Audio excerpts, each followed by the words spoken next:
Thank you, Caroluk, and thanks, Deputy Durkin.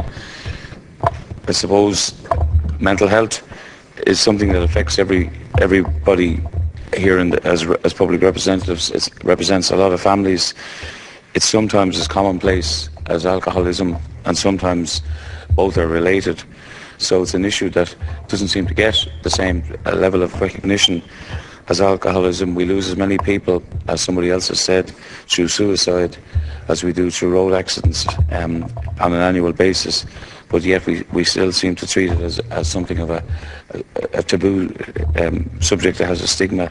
I think there's a lot of very good organisations out there, but just to go back on the whole issue of the funding, I think it's like to acknowledge to the credit of Minister Kathleen Lynch. She fought tooth and nail to protect the budgets for both mental health and disabilities, and she had to, even after fighting in here in the previous Dáil for her slice of the health vote, then go and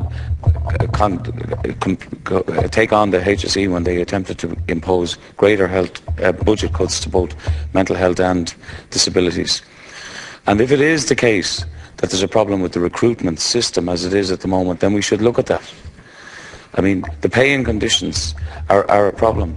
I was a member of the old East Coast Area Health Board, which the current leader of the largest opposition party sought in his wisdom 12 years ago to disband and replace with the HSE, when there was a problem with orthodontists. And I know it's a different system, but maybe we should look at the model where people who are trained as orthodontists and go through the training process here as nurses and in critical frontline services, as part of their training, that they actually are signed up to do 2 years ongoing after their qualifications. At least then, if you have 2 years, you have people who are actually in the system and you have a continuous supply, as part and parcel of the review of how we recruit people in the mental health field, and they're specialists. I too intend to walk, hopefully, on the 6th, 7th of May at 4:15. I was at the launch of the Pieta House one for Wicklow, and it was very pertinent, relevant that it was in actually a secondary school, Coláiste Kilmontáin, where there's a big effort to include the students, second-year students. And when we look at the demographic of the people who are actually seemingly more prone to having acute and unforeseen mental health and become suicidal, it's in that 15 to 25 age group, mainly boys, but certainly not exclusively.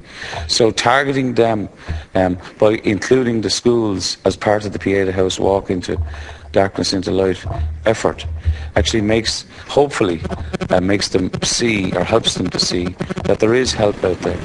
And there are huge and many voluntary organisations in every county and every constituency doing great work.